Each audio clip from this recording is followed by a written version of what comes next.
کے لیے زیب و زینت. حضرت محمد صلی اللہ علیہ وسلم نے فرمایا اپنے گھر والوں کے سوا دوسرے لوگوں میں زیب و زینت کے ساتھ چلنا ایسا ہے جیسا قیامت کے دن کا اندھیرا جس کے لیے کوئی روشنی نہ ہوگی. اللہ اکبر. اللہ کے نبی صلی اللہ علیہ وسلم نے فرمایا کہ دوسروں کے لیے زیب و زینت کرنا. زیب و زینت کرنا یعنی خود تیار ہونا. آج عورتوں کو ہم جب دیکھیں گے نا، ایسی عورتوں سے راستوں میں بھی ملاقات ہوتی ہے، یا ایسی عورتوں کو دیکھنے میں آیا ہے، سمجھ رہے کہ ڈاکٹر کے پاس بھی جا رہی ہے تو کاجل لگایا، لپسٹک لگایا اور چلی ڈاکٹر کے پاس. بازار لینے جا رہی ہے، چہرے پہ پاؤڈر لگایا، ہلکی سی لپسٹک لگائی اور بازار چلے. جو منہ کھلا رکھ کے چلتے خاص طور پہ وہ یہ کام اکثر کرتے، سمجھ رہے. تو کہا کہ زیب و زینت کے ساتھ جانا کسی غیر لوگوں کے سامنے ایسا ہے جیسے قیامت کے دن کا اندھیرا جس کے لیے کوئی روشنی نہیں.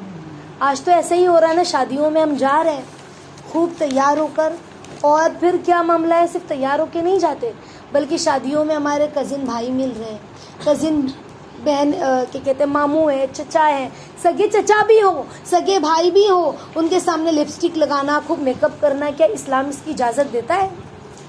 بالکل نہیں اجازت دیتا. باریک لباس پہننا، گلے میں دوپٹہ لٹکا کے چل رہے ہیں، سینے پہ دوپٹہ لٹکا کے چل رہے ہیں، تو بالکل اجازت نہیں ہے. قیامت کے دن کا یعنی قیامت کے دن کا اندھیرے سے مراد سمجھ میں آ رہا ہے؟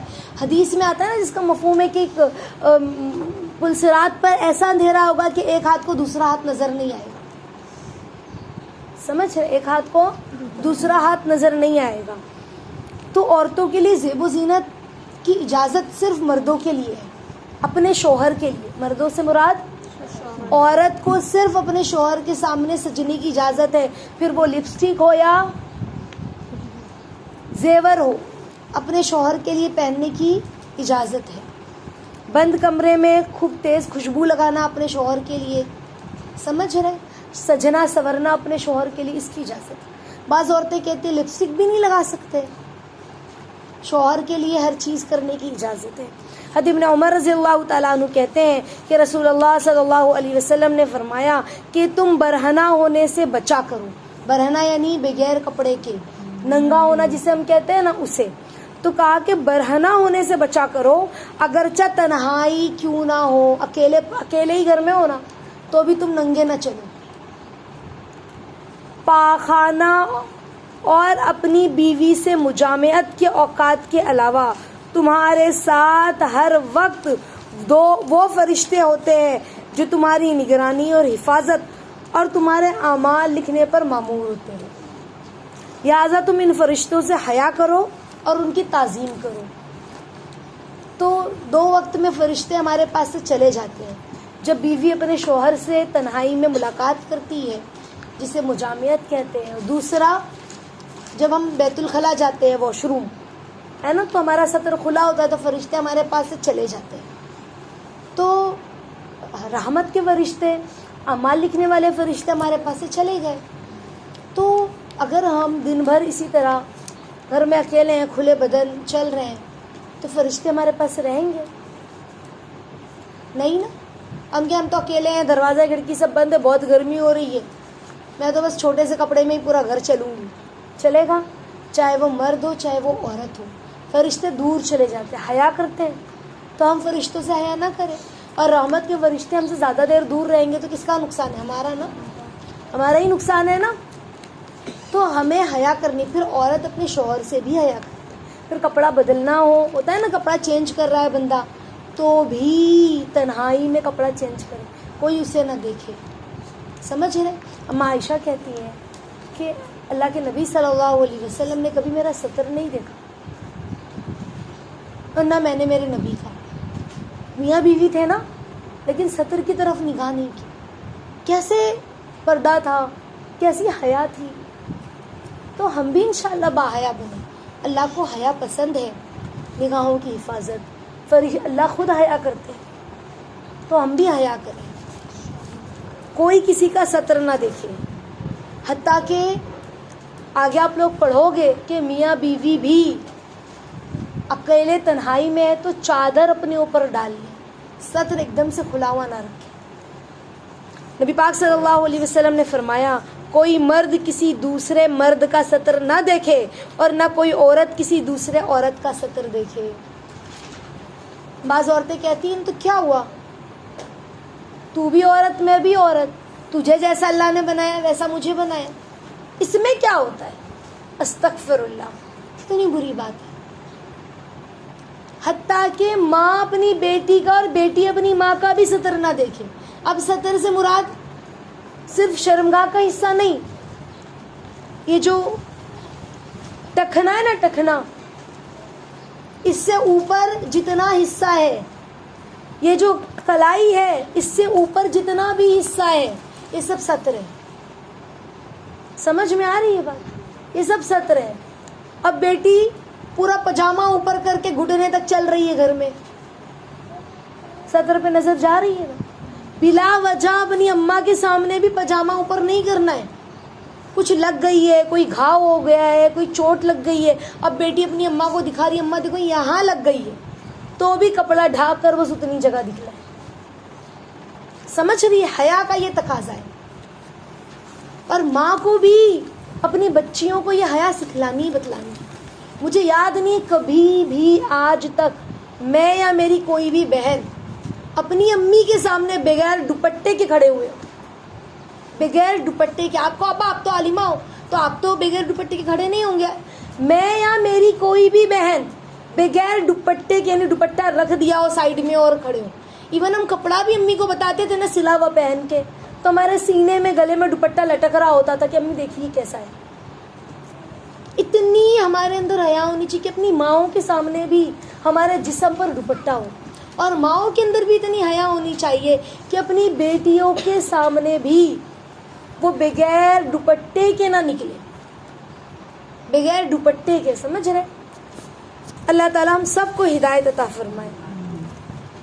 تو یہ حیا کا تقاضا. آج بھی ہم اپنی امی کے سامنے اپنے پریڈ کے بارے میں کوئی بات نہیں کرتے, نہ اپنی بہنوں سے ڈسکس کرتے کچھ, کوئی بھی ایشو ہو.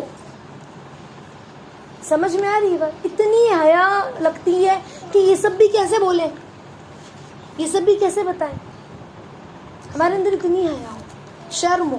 بہت پرابلم ہے, کوئی تکلیف ہے تو اپنی امی سے شیئر کی, ایک الگ بات ہے. لیکن مطلب کھل کر بات کرنا, فضول بات کرنا, دیکھا جاتا ہے نا لڑکیوں کو فضول باتیں کرتی ہیں.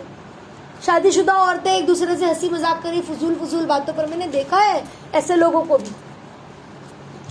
تو سب فضول ہنسی مذاق جس میں حیا جا رہی ہے, شوہر کے تعلق سے ہو, بری باتیں مذاق میں. اتنی شرم آتی ہے سن کے. حیا کے خلاف یہ سب باتیں. استغفر اللہ. بہت خیال رکھیے. ہم عائشہ رضی اللہ, ہاں تو میں آپ لوگوں کو کہہ رہی تھی, کوئی مرد کا سطر نہ دیکھے, عورت کا. اگر ہمیں کوئی پرابلم ہے تو ہم کسی لیڈی ڈاکٹر کے پاس جائیں, اور کوئی لیڈی ڈاکٹر اویلیبل نہیں ہے اچھی اس مرض کے لیے, مجبوراً کسی مرد ڈاکٹر کے پاس مجبوراً جانے کی اجازت ہے. لیکن پھر اتنا ہی حصہ کاٹ کر ہم پجامے کا یا شلوار کا یا جو بھی اتنا حصہ کاٹ کر دکھلائیں ہمارے سر طریقے سے, کہ وہ ہمارا حصہ ظاہر نہ ہو. حضرت عائشہ رضی اللہ تعالیٰ عنہ فرماتی ہیں کہ میں نے رسول اللہ صلی اللہ علیہ وسلم کا کبھی صدر کھلا نہیں دیکھا. دکھائی نا حدیث. اور عائشہ کہتی میں نے اللہ کے نبی کا کبھی صدر کھلا ہوا دیکھا ہی نہیں. کتنی بڑی بات. ہم اپنے بچوں کو, آج لڑکے ہیں 8 سال کے 10 سال کے, مائیں ان کو 3/4 لے کر پہنا رہی. 3/4 کیا گھٹنے کے اوپر ہوتا ہے نا. شرم نہیں آ رہی ہے. بچوں کو ہم بچپن سے حیا ڈالے. اس طرح کا بچے نے پہنا ہے نا, اس کی حیا اندر سے جا رہی ہے. وہ معصوم ہے, اس کی معصومیت ختم ہو رہی ہے, ہمیں پتہ بھی نہیں چل رہا ہے. سمجھ رہے ہیں؟ اس کی معصومیت ختم ہو رہی ہے اور ہم کو علم بھی نہیں ہو رہا ہے. جیسے میں آپ کو بتاؤں کہ ہم نے اس سے پہلے پڑھا تھا نا ایک ماہر ڈاکٹر کے بارے میں, طب جب ہم پڑھ رہے تھے تو اس نے کیا کہا کہ جو عورتیں کھلا لباس, باریک لباس پہنتی ہے یا ان کے جسم کا حصہ نظر آتا ہے, ایسی عورتوں کے اندر سے میں نے جو ہے نیگیٹیوٹی نکلتے ہوئے دیکھی. نیگیٹو جو ریز ہے, گلیز ریز, سمجھ رہے, وہ میں نے نکلتے ہوئے محسوس کی ہے. تو بچوں کے اندر جب ہم یہ ساری چیزیں پہناتے ہیں, مڈی, اسکرٹ, چھوٹی چھوٹی بچیاں ہیں, ہے نا, تو ان کے اندر کی جو معصومیت ہے نا وہ دھیرے دھیرے ختم ہوتی ہے. اور ہمیں ایسا لگ رہا ہے تو کیا ہوا, یہ تم لوگ اوور بولتے ہو. بعض کھلے مزاج کے لوگ کیا کہتے ہیں, یہ اوور باتیں ہیں, ایسا کچھ نہیں ہوتا. استغفر اللہ. تو عورتوں کی سطر کی حد کیا ہے؟ اب سطر کیا ہوتا ہے؟ ہمیں کیا لگتا ہے سطر کیا ہے؟ خالی شرمگاہ کا چھپانا سطر ہے؟ بیٹیاں کہہ رہی امی میں بھائی کی شادی میں دیور کی شادی میں جیٹ کیا کہتے ہیں ماموں کی شادی میں ساڑی پہنوں گی. ہوتا ہے ایسا. اور جوان بیٹیاں ساڑی پہن کر شادیوں میں گھوم رہی ہے اور کمر کا اتنا حصہ دکھ رہا ہے. کتنی شرم کی بات ہے. بھابھی اپنے دیور کی شادی میں ساڑی پہن رہی ہے. کہ میرے دیور کی شادی ہے. بہن اپنے بھائی کی شادی میں ساڑی پہن کے گھوم رہی ہے. میرے بھائی کی شادی ہے, ساڑی ہے تو کیا کروں اس کا؟ اتنی مہنگی ساڑی میری امی نے لے کے دی تھی, کیا کسی کو دے دوں؟ میں دوں گی نہیں کسی کو, میں تو ایک بار تو پہنوں گی. اور پھر یہاں سے کھینچ رہی ہے کبھی پلو, کبھی وہاں سے کھینچ رہی ہے پلو, تو پھر وہ تو دکھے گا ہی نا بات کرتے کرتے ہاتھ اوپر نیچے ہوگا تو. ہاں اللہ کے نبی صلی اللہ علیہ وسلم کیا فرماتے ہیں, کسی عورت کے لیے جو اللہ اور آخرت کے دن پر ایمان رکھتی ہے یہ جائز نہیں کہ وہ اپنا ہاتھ اس سے زیادہ کھولے. یہ فرما کر اللہ کے نبی صلی اللہ علیہ وسلم نے اپنی کلائی کے نصف حصے پر ہاتھ رکھا. اپنی کلائی کے نصف حصے پر, اس سے زیادہ عورت اپنا ہاتھ کھولے. ایسے اللہ کے نبی نے یہاں سے یہاں تک نصف حصے ہاتھ رکھا, آدھے حصے. عورت کے لیے جائز نہیں کہ یہاں تک بھی اپنا ہاتھ کھولے. سمجھ ہے؟ اس کے آگے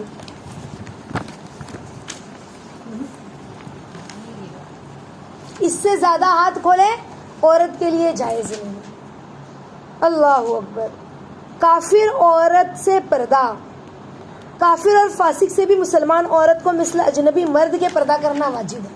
عورتیں اگر غیر مسلم ہے تو بھی ہمیں پردہ کرنا ہے. مسلمان نہیں ہے نا, ہندو ہے, کافر ہے, غیر مسلم ہے, وہ کرسچن ہو یا کوئی بھی ہو, مسلمان نہیں ہے, پردہ واجب ہے. کیا ہے یہ بات علماء بیان عام مجلسوں میں نہیں کرتے. کیوں؟